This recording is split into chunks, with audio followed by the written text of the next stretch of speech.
If you've ever been told just network more to grow your speaking business, to get booked, then this episode is going to save you a lot of awkward coffee meetings because most networking advice isn't that great for speakers. Lirone Glikman, my guest today, is an international expert on building relationships and the author of the Super Connectors Playbook. And she's going to share exactly why that advice is so bad. She has worked across 28 countries. She is an international speaker on building meaningful connections. And I'm really looking forward to her sharing some gold with you. Now, if you're already a speaker, you know that relationships matter. You probably got gigs from referrals, or your biggest opportunities came from people introducing you to the right room. But many speakers still approach networking in a way that's not optimum for us. So in this episode, Lirone is going to share how we move beyond that transactional networking to become what she calls a super connector, building trust, opportunity, and influence wherever you go. So this is definitely going to be worth listening to. There's some gold in here. And without further ado, let's dive in. Welcome to the Speaking Club, Lirone Glikman. Hi, Sarah. Thank you so much for having me. How are you today? I'm very well, thank you. It's sunny here in the UK, so I can't complain. And whereabouts are you based, Lirone? So right now I'm in Berlin, Germany. Oh, okay, cool. Excellent. I lived in Germany for about 3.5 years. Oh, It was 21, but near Munich. So I haven't been there, but I will. I'm planning to go there at some point. So yeah, excellent.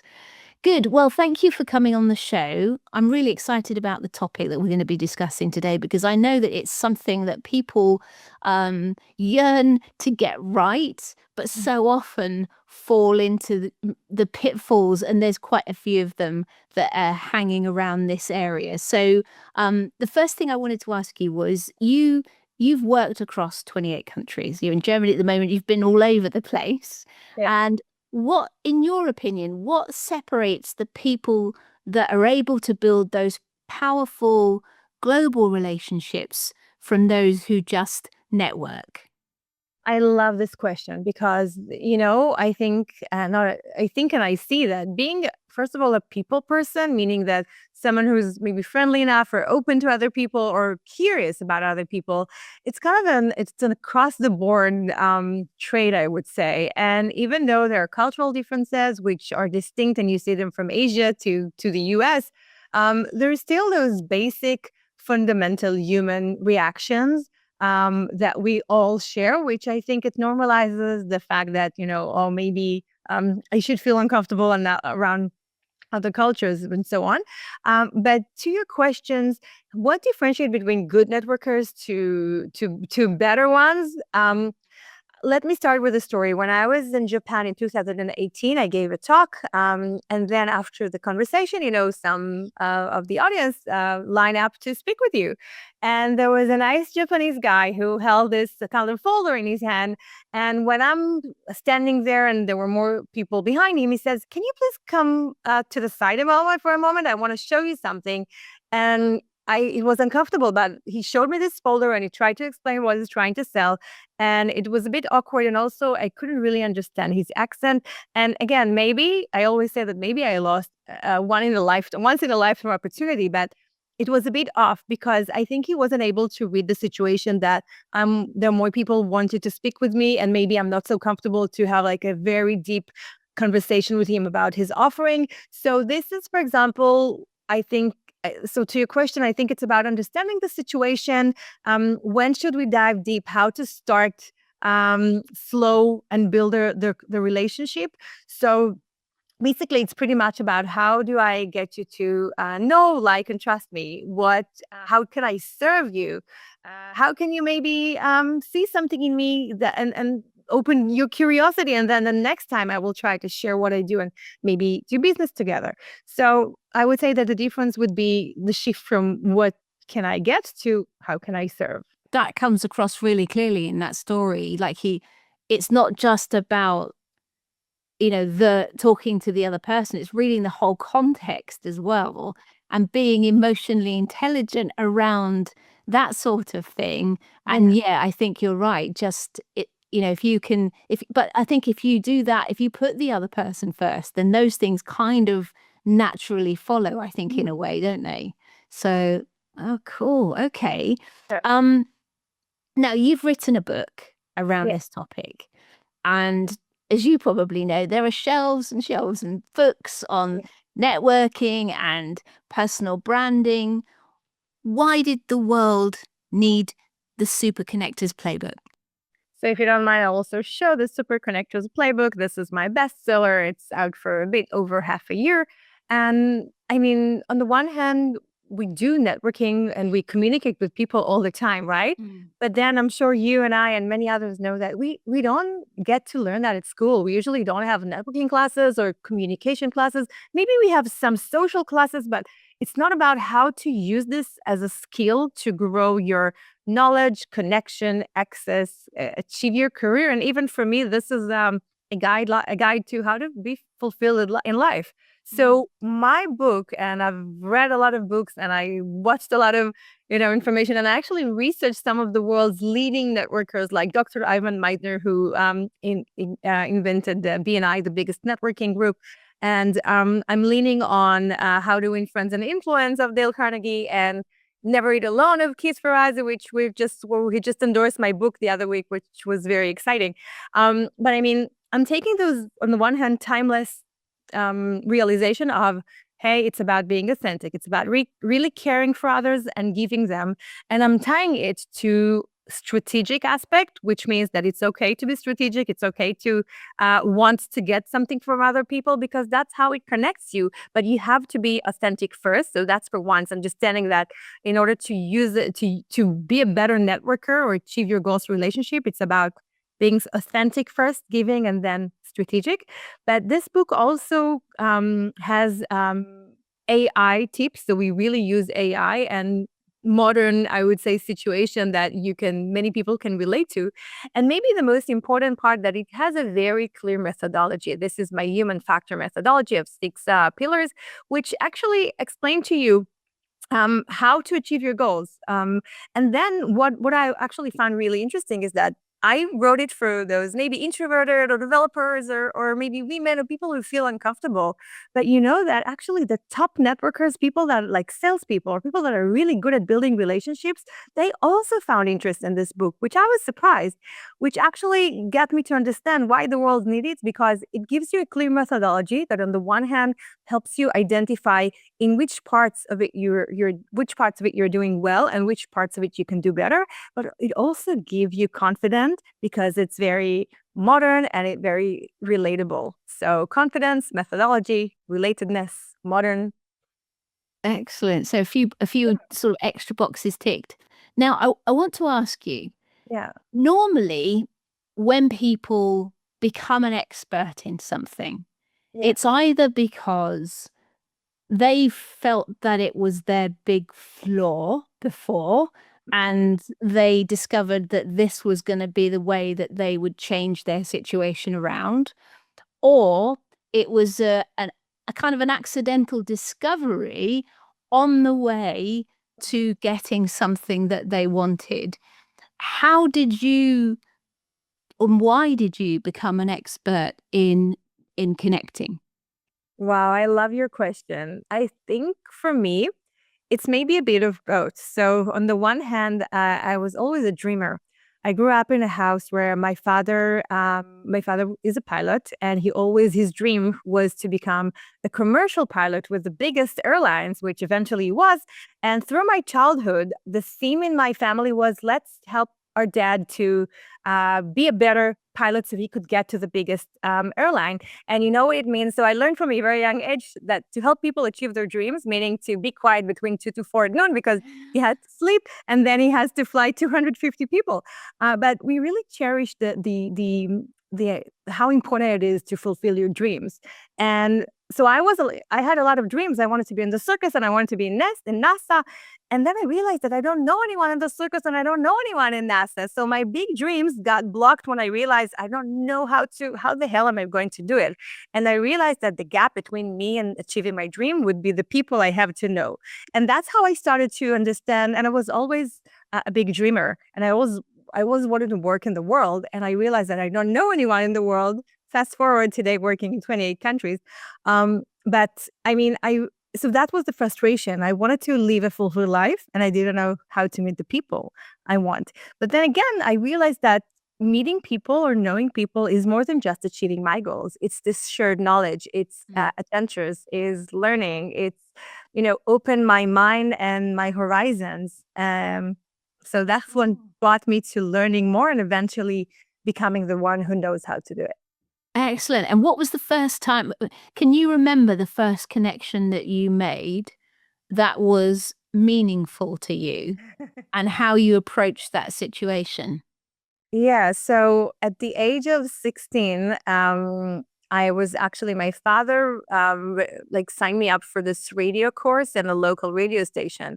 And when I was there, I suddenly understand, today we have podcasts, but back then we didn't have much podcast. It was over 20 years ago. And I realized that, hey, if I will be a broadcaster or even a producer in this radio station, I could impact how people think, and maybe I could make their life happier. Or I was always a happy person, so I wanted to share, good music and maybe good insights. And then I decided at the age of 16 to knock on the CEO's door. I kind of sneaked out of one of the classes, and I remember my hand, knocking on his door. And I told him, Aaron, my name is Lirone. I'm here at the course, and I would like to work for you.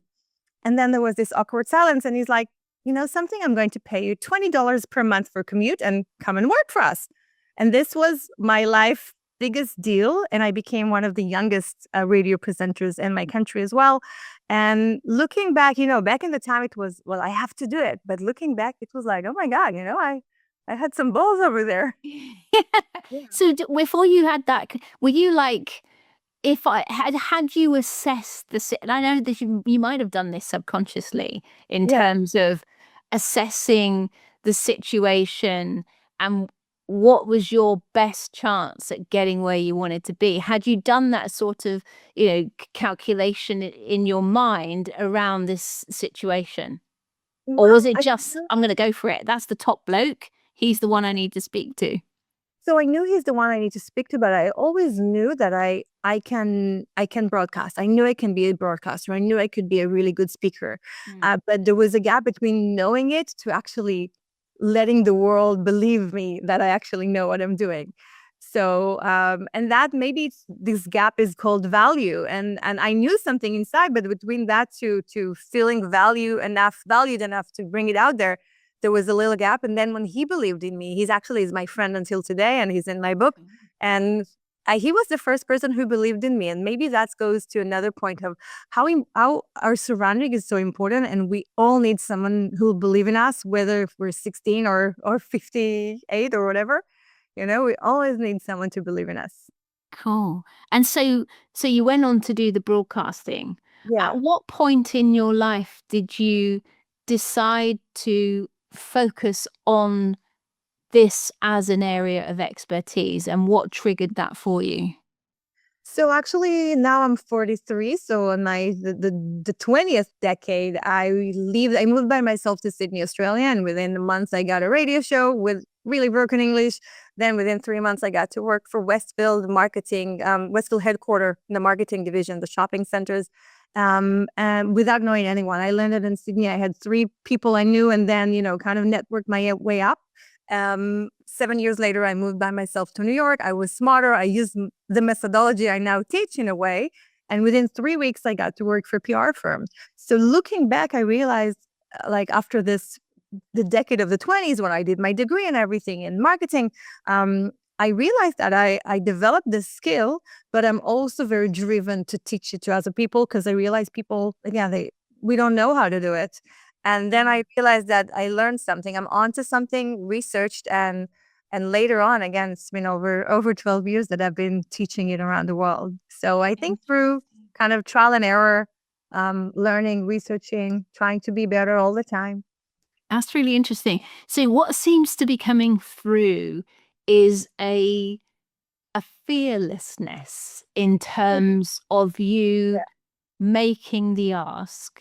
And I wonder if there is, if one of the real barriers to becoming a super connector is a lack of strategy or the Mhm. fear of rejection. Or is it both of those? What's your view on that?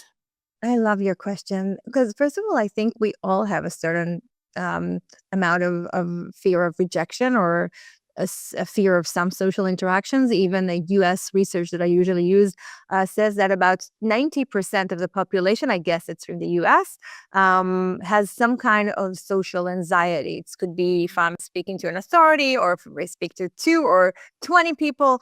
And I love this bit of information because it kind of normalizes that, hey, we all have some kind of fear. And I think technically or physically, each of us, any person mostly, can reach out to any stranger and say, "Hi, my name is X. What's your name?" The reason we don't do it, it's not a capability issue. It's about mindset issue or fear Yeah. issue. And that's what I see with a lot of people. And then when I kind of outline the mindset aspect of it, and also, some more, it could go for mindset, spirituality, or even connecting them to the goal. If you need to find a job, then you will do anything and you will meet this person. And if you need, to find a car, you will meet strangers and tell them what you want to do. So I think that really helps people when you have a goal. It's like your why to overcome this fear of rejection. For me, making the ask it's not that I'm fearless. I just try to see, and maybe that's a really important point, understand in what way this ask is right for me. So how can this idea of asking someone something works for me? So many times, if I feel uncomfortable, I try to look at let's say if it's a text message or what I'm going to tell them, and I ask myself, what if someone would send it to me, the same text I'm about to send someone else? How would I feel about it? Many times I give people an exit strategy. I say, hey, um, I have a request. You can say yes or you can say no. I will appreciate any answer. And then I ask it. So I give them kind of an exit strategy. Yeah. And another great way, it's what I like to call the oldest trick in the book, the Benjamin Franklin effect, which is just asking for advice. Because if I ask someone for advice, they can say yes, not now. And usually we love being able to share a 2 cent with someone. And when we do so, we kind of convince ourselves, hey, we're investing this time and energy to think for them. And Sarah, that many times when we ask people for advice, they actually give us what we want, even more than just advice. So maybe these would be a few tactics that I recommend to try and see how could they work for you. So I think for advice, giving people the exit strategy, I will appreciate any answer, and maybe just reading your request before sending it and see if you would accept it as well, if you would receive it. That's some really, really, there's some great tips there. Yes, you can register with agencies and speaker booker, but a lot of it, you need to be able to, build your own pipeline. And that requires you to reach out to people and start conversations and connect. And there's a lot of um, resistance to doing this. And that because people make assumptions about how their message is going to be received. And when you do flip it to like, well, if someone asks you that, how would you feel? And they go, well, I just say yes or no or whatever. And I think that's a really important point that you're making there because for speakers, doing this well can make the difference between 1 gig and 10 gigs. Is there anything else that you've seen or in relation to speakers or any other people in terms of what they're getting wrong in this area of relationship building? Yes. So it applies on speakers, and as you mentioned, I also signed with different agencies, and I also have my own direct relation with different organizations. And what I see that people are doing wrong, and again, I try to do it as good as I can, is the part of nurturing and maintaining relationships. So let's take the example again of speakers agents. So they are great people and they find you relevant for their agency. That's amazing. But this is not where it ends. This is actually where it starts. So you want to build a relationship with them and nurture the relationship with them on an authentic way. When I mean authentic is really, you can be planned behind the scene, but they should see it as authentic. So for example, I try to maintain the relationship with my network and touch base on the people that are in my phone or are more close to me at least once or twice a year. So New Year's or Easter or big holidays, even if they're in a different religion, that I usually also send them the message. I just now sent to someone in Vietnam. I was there a few months ago. Happy Chinese New Year. He's like, oh my God, do you know about our culture? I'm like, of course. First of all, I know because I worked a lot in Asia, but second of all, I care. So show them that you care. It doesn't matter if they're business related or personal related. You want to show them that you care. And then when you keep in touch with them and send them those, again, happy holidays, or just how have you been, or just send them an article or some achievement that you just had in your career, then you build a relationship. And then when you meet for your, I don't know, quarterly or annual or whatever meeting, you already built something and you're also on their mind. And maybe that's the most important thing, because they have a lot of amazing speakers. And eventually they are choosing from the pool of speakers that maybe are more available to them. And then you want to be top of mind. Yeah. But through the authentic way, it's much stronger because, we want to help people we know, like, and trust. And if you're able to have an intentional, deeper relationship with someone, then yes, it might help your business, but it also build a very special relationship with someone. Yeah. There's a thing that I talk about with people around following up, which I call thoughtful persistence. But this feels like it's like thoughtful nurturing. You are putting that person front and center of your mind so that you stay front and center of their mind as well. It's just, again, it's reading that context as well and having that emotional intelligence to see what might be important to the other person and sort of showing that you're thinking of them. That's really helpful. We all know so many people, and as years go by, we know more and more. And what I'm trying to do, and I use the method by Michael Port, an American marketer, he called it the 90 list. So create a list of relevant people up to 90, 20, 30, maybe in different sectors, maybe my agents, my speakers agents, or I don't know, whatever other relevant people, managers in your company, and just make sure to have this specific list for you that works for you behind the scene, and put a time in the calendar, maybe an hour a week or half an hour a week, and just intentionally follow up with them. So again, they don't have to know that you did it intentionally and that you planned it. But if you won't plan it, it's probably won't going to happen. So when you approach them authentically. But if you will plan it, it will happen. If you won't put it in the calendar, it's probably not going to happen, and you won't see any friendships and business results. That's a good one. Yeah. I've heard there's another sort of strategy around this, which is called the Dream 100, which is when you're approaching people, it's like, who are those 100 people that are going to make the difference? And first of all, it's getting a foot in the door, and then secondly, it's it's making sure you focus on those people, like you said, authentically, but also strategically. And I think that's a really, really good point. Okay. Now, what's one principle? I'm going to switch slightly into personal brand here, because I think the two go hand in hand. What's one principle from the Super Connectors Playbook that completely changes how someone should approach building their personal brand? Okay. So let me share. I really agree with you that personal branding and relationship building goes hand in hand. And this is actually how I build my methodology. So the human factor method means that in order to achieve goals for relationship building, first of all, you need to know what your goal is. And sometimes it's not as easy as it sounds. Then it's about people plan. So the same as we have business plan and marketing plan, let's make people plan, which goes back to the Dream 100 or the 90 list. Then it's about personal brand, because when you approach someone, whether it's at a conference or online, they would want to know who you are or Google you. So then it's about your brand.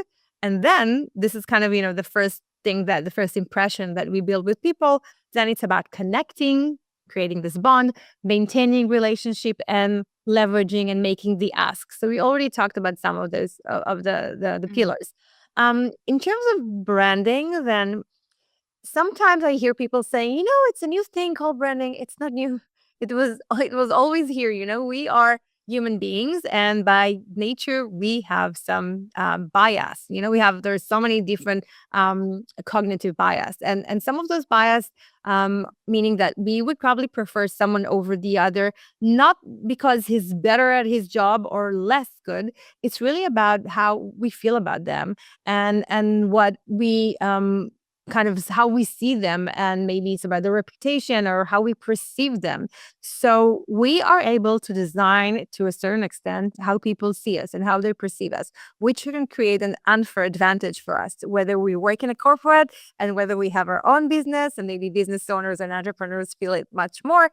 That's why this is not a privilege. So my main one important point when it comes to building a brand is that it's not a privilege. We already have a brand. So if we won't manage it, someone else will. It could be Google or ChatGPT, which will kind of scramble the information, or other people will say stuff about us, which are maybe good or bad.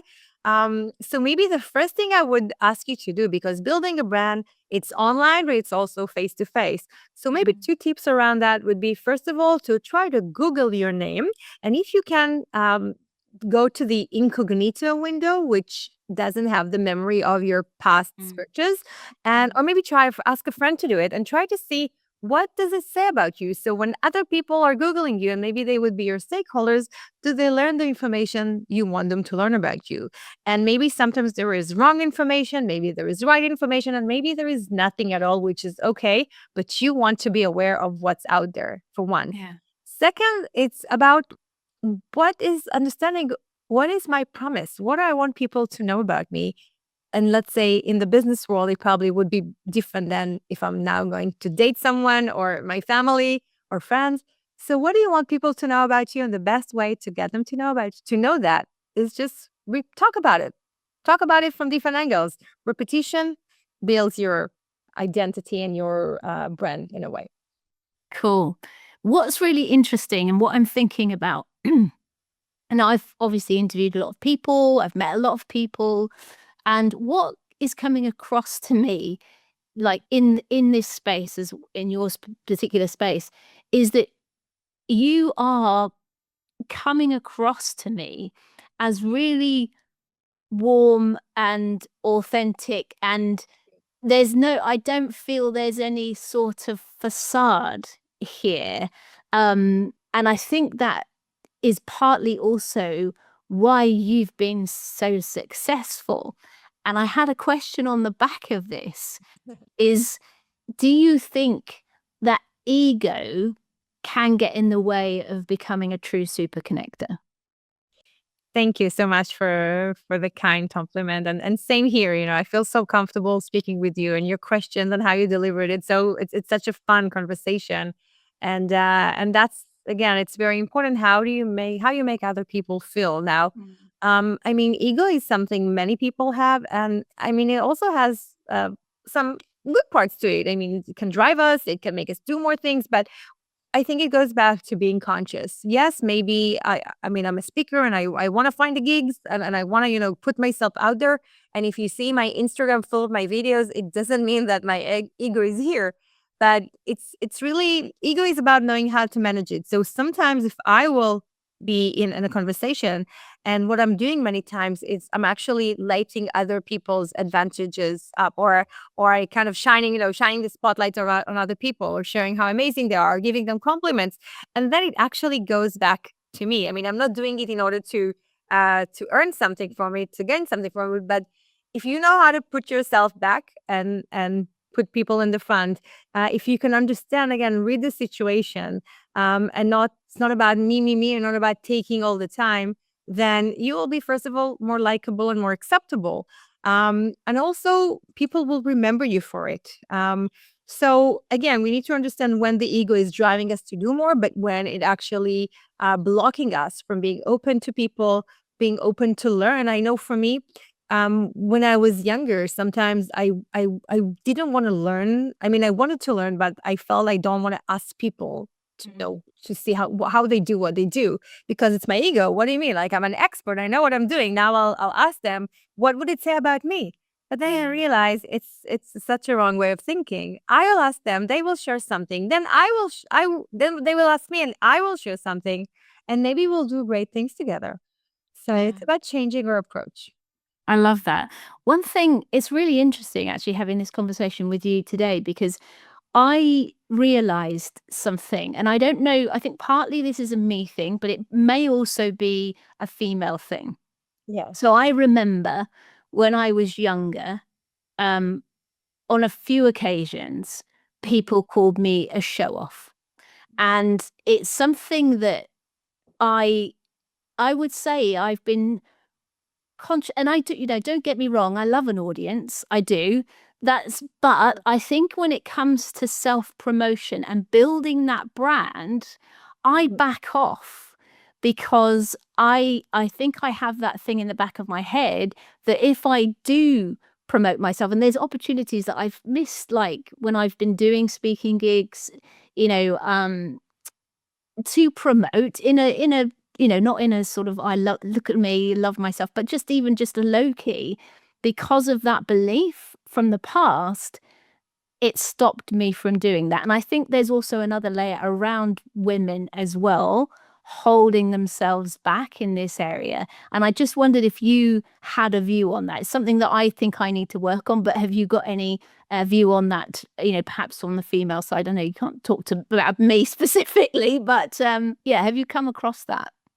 So, Sarah, first of all, I really agree with you. I think, and I see again that many women, and also I talked about, not knowing or not expressing my value for many years. So I think we as women usually, because of society norms and how we grew up or how we brought up, we may sometimes feel uncomfortable putting ourselves out there. And many times when people can tell us, sentences like you heard, like you're a shock, then we might take it to the negative side, and it might turn us off, rather than saying, okay, I own it. And as I said earlier, each of us is different. So maybe some people are more to the extreme energetic people, so or women, they shouldn't turn themselves off, but they should know how to use it to their advantage, because this is who they are. And if you're an introverted and a quiet person, then this is who you are. So maybe there is some kind of scale where you need to go out of your shell to each direction. So what I'm trying to say is that, first of all, who you are is amazing, and we want to own ourselves first and not let other sounds influence us much. But I also think that there is this. It's also about the environment. So when I was like a decade ago, someone who was a very close friend of mine told me, who I started writing my book a decade ago, and she's like, "Who are you to write a book? Who do you think you are?"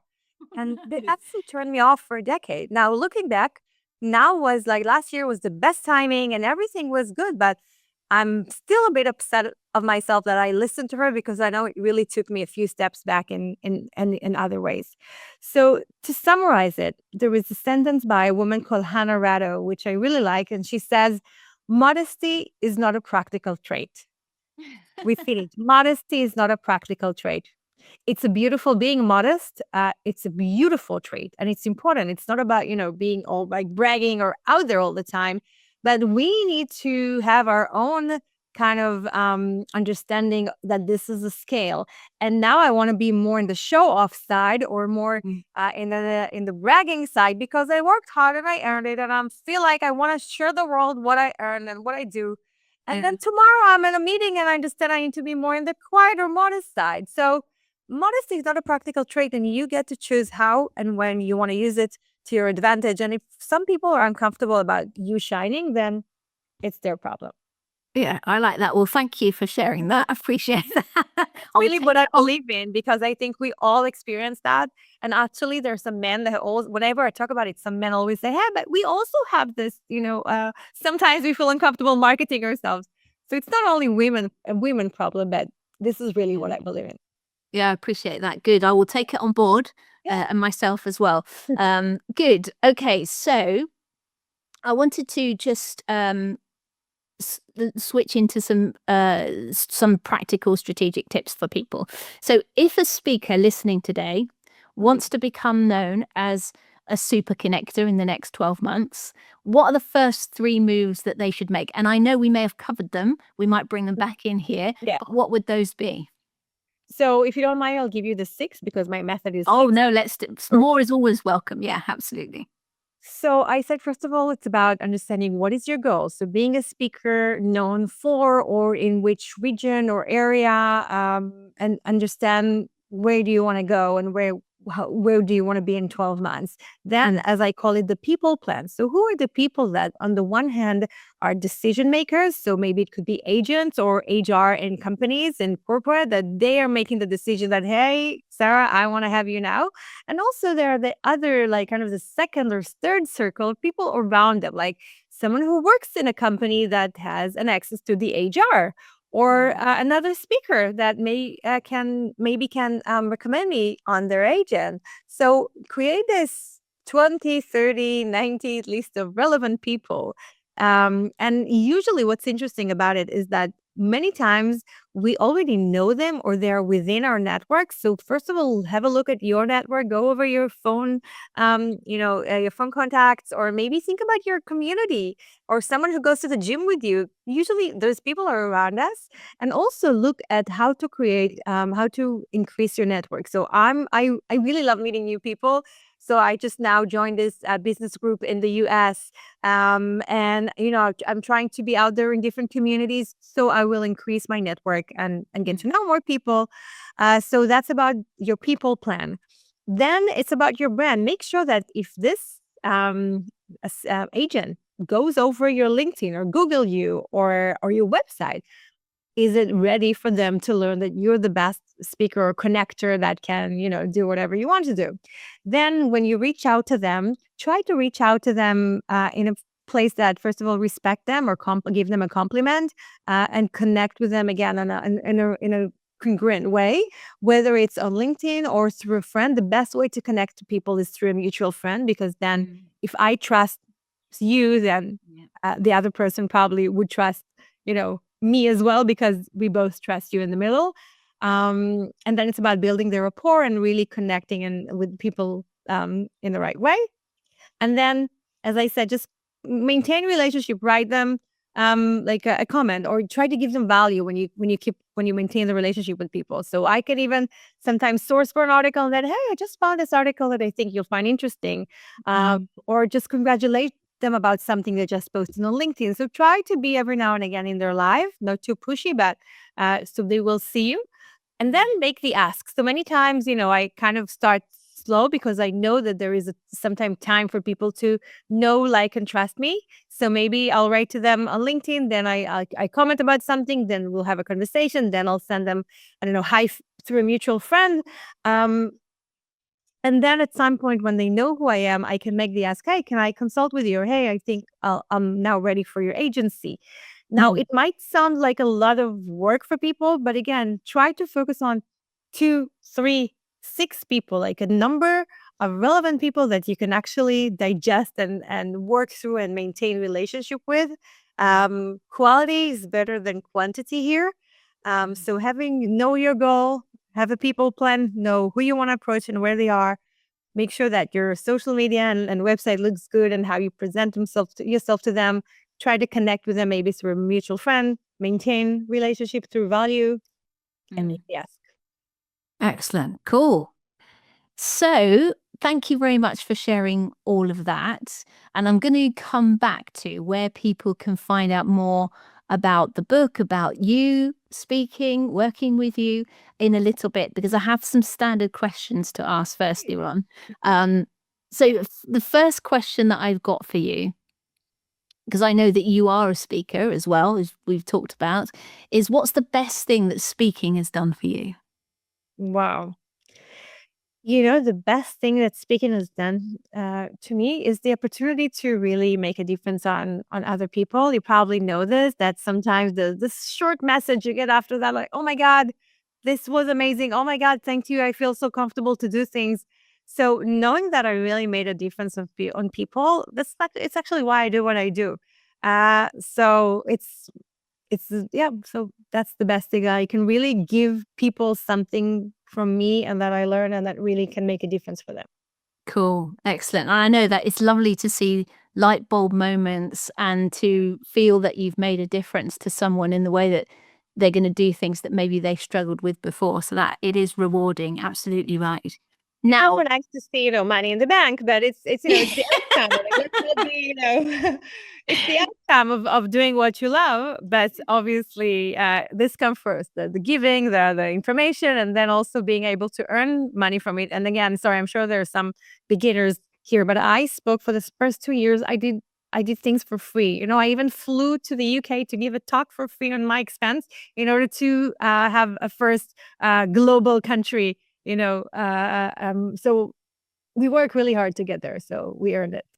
yeah, absolutely. And I think this is something that people need to be mindful of. There's nothing wrong with doing free gigs, and I've said this many times, but they need to be strategic free gigs. So either strategic in terms of building your brand, building your profile, or that you are able to, have a talk in front of your target audience that will help you grow your business. So I think it's important to be mindful that there's no wrong gig, unless it's not like it's strategic. And I think it's important for people to understand that if you can get paid on the way to getting paid, that's actually a good thing too. So thanks for reinforcing that. I think Yeah. it's important for people to hear that. Now, next question. Have you had a gig that you were like, oh my God, that was awful. I want to forget that ever happened? Has that happened to you, Liron? And what did you do as a response? Wow. I remember speaking at a corporate a few years ago. Um, and I am known for my ability to engage the audience and get them so excited and, getting the energy high. And it was just really hard. The chemistry was not there. And I think they were also, in a way, forced to come. Not that I'm not saying I'm interesting, but I think, maybe something didn't really work there. And I took it very bad because again, I'm there to serve, I'm there to teach them stuff. And it was energy wise and again, culturally wise, something didn't work. And I felt really, really, really, really bad because, I wanted to give value and it was very a specific one that happened. And then a mentor of mine told me, even if you think the way you think because you want it to be good, there is no way no one took like little things from you. So I'm sure they took something, and even this small thing is worth so much. So stop feeling like you're feeling right now. Excellent. Now that's really, really good advice. And also I think that's something that speakers do. They misread their audience reaction. I'm not saying that it wasn't the case because Yeah. those gigs do happen where there is a briefing mistake or an energy mismatch into the topic Yeah. mismatch. But also there are cases where someone is stony faced because they're absorbing what you're sharing, and it doesn't mean that they're not getting value from what you're sharing, talking to you guys listening here. So yeah, so be mindful that you don't make assumptions about what your audience is feeling. Now I'm going to jump on what you said, Liron. Mhm. You're known for having high energy, getting people engaged. What are some things that you specifically do when you're speaking to get that response from the audience?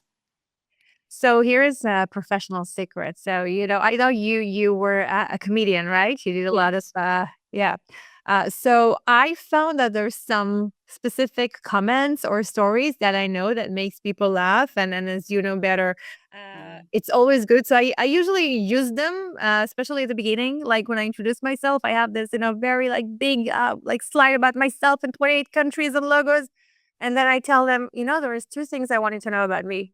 One, that I love yoga. Anyone here loves yoga? And second, that I love whiskey. And then people are laughing, but no, don't take them together. There's a lot of Yeah. I just kind of, lighten the vibe. So I'm really trying to make them laugh, based on kind of the jokes I know that would work. And also I use names. So I train myself to remember names. So I try to ask them what their name is, and I always try to call them in their name. And even if I don't remember, I say, hey, remind me your name again. Because they see that I really care, I really ask. And it doesn't Yeah. matter if I'll forget the name an hour later. So these would be two things that I'm doing to connect with the audience. Nice. Thank you for sharing those. Yeah. I think self-deprecation is a great strategy to bond with the audience, and it's something that comics do. Just yeah, you just have to be mindful, everyone listening. There's a difference between self-deprecation and self-depreciation, where you undermine. So you have to be strategic, which I'm sure you are, Lirone, in terms of using that. But that's really cool. Thank you for sharing that. Okay. Next question.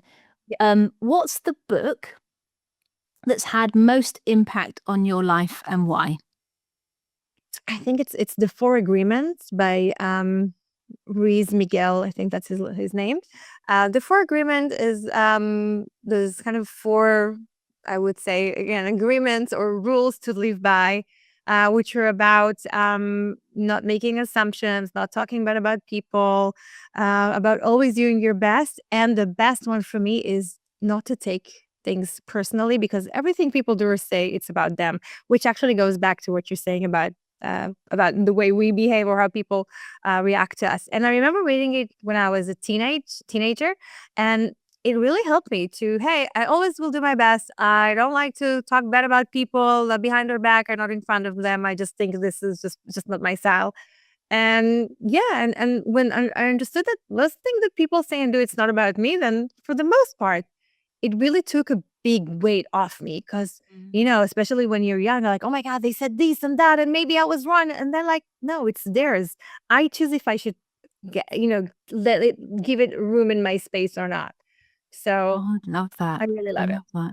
Yeah, because I mean that's the thing. We are meaning machines. All we do all day is make meaning out of things. And if we can get to the point of having detachment so that we don't take those things, that baggage that other people are carrying around, it's brilliant. God, it's amazing that you had that opportunity to get those sort of principles into your life at such a young age, because I'm sure it's made a huge difference to you, for Yeah. sure.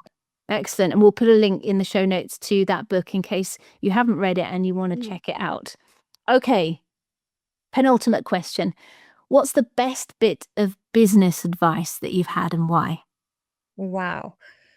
So the best bit of business advice is just be proactive and don't wait for things to come. I mean, it's amazing when you wait and they come, but just do it. Maybe it's Nike said it, but if I want to speak somewhere, just like I told you, so I closed a gig at like a BNI group in London, and I took a ticket and just went there because I knew it will make a difference.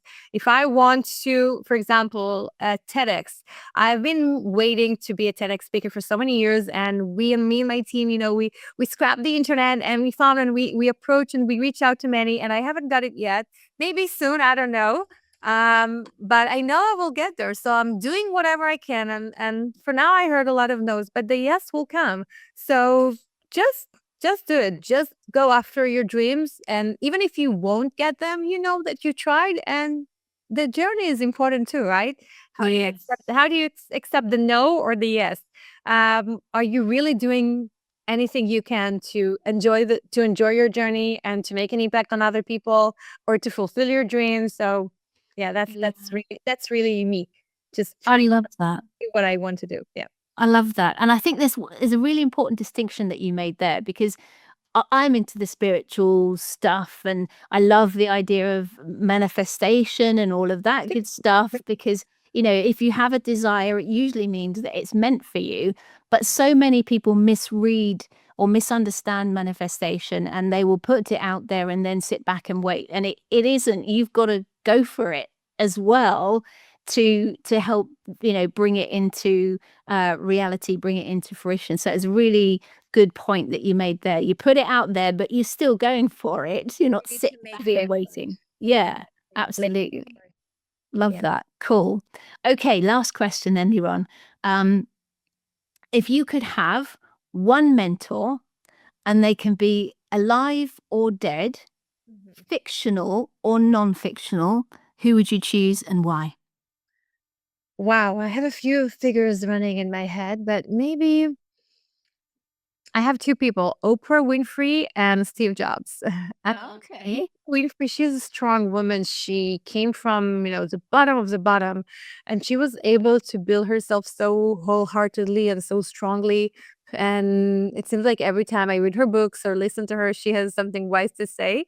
And also Steve Jobs, because he was very creative, thinking out of the box, and I think this type of thinking really makes a difference. So these would be the two people I would love to meet.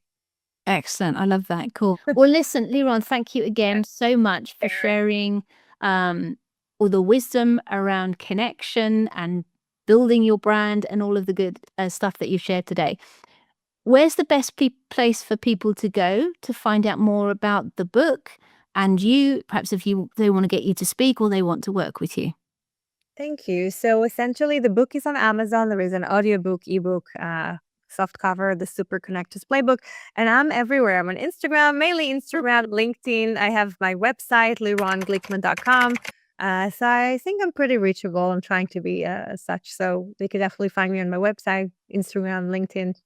Excellent. Good. Further. Yeah. So everywhere we will find you Yeah. and your brand and all that good stuff. Well, listen, thanks again. YouTube, of course, but yeah, I'm everywhere. That's good. Well, thanks again, Lirone. Best of luck with the book and with everything that you're doing. And I really appreciate your time and sharing your journey and wisdom with us today.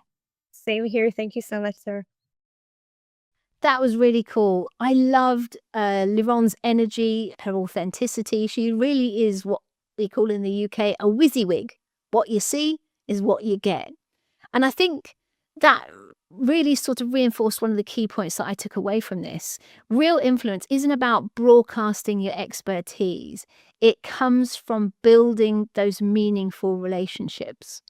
And also that you don't have to have this huge network that becomes unmanageable, but a small targeted group of people that you add value to and help others succeed within that group. And then lastly, that your next opportunity might be just one relationship away. So what landed with you? Let us know in the comments below if you're watching on YouTube. If you're listening to the podcast, come and let us know on LinkedIn. Connect with Lirone or I. Let us know what really landed with you, what value you got. And if you're interested in finding out more about this topic, or you want to get Lirone to speak, then do check out her website. The link is in the show notes, and have a look at the Super Connectors Playbook. So what's left for me to say is thank you so much for listening to the show, for watching the show. Don't take your time for granted. If you're new to the Speaking Club and you want to hear more or watch more, subscribe and also leave a rating or review if you're up for it. Makes a big difference to helping us get the show out to more people who might really benefit from it. And you can do that over at ratethispodcast.com/TSC. So once again, thanks so much for tuning in. And until next time, you know what's coming. Don't forget to go out, grab your life by the nuts and get cracking. Bye-bye. It's a nightmare. You're an expert with so much to say, but now that you've been booked to speak, you're struggling to know exactly what to talk about. You want a talk that engages the audience and wins you new clients without you losing your personality or anyone feeling pitched to. But what happens when you sit down to create that talk is that you end up staring at a blank page for ages, or worse, you're surrounded by hundreds of sticky notes with content that you could include. With so much material, you just don't know where to start or finish.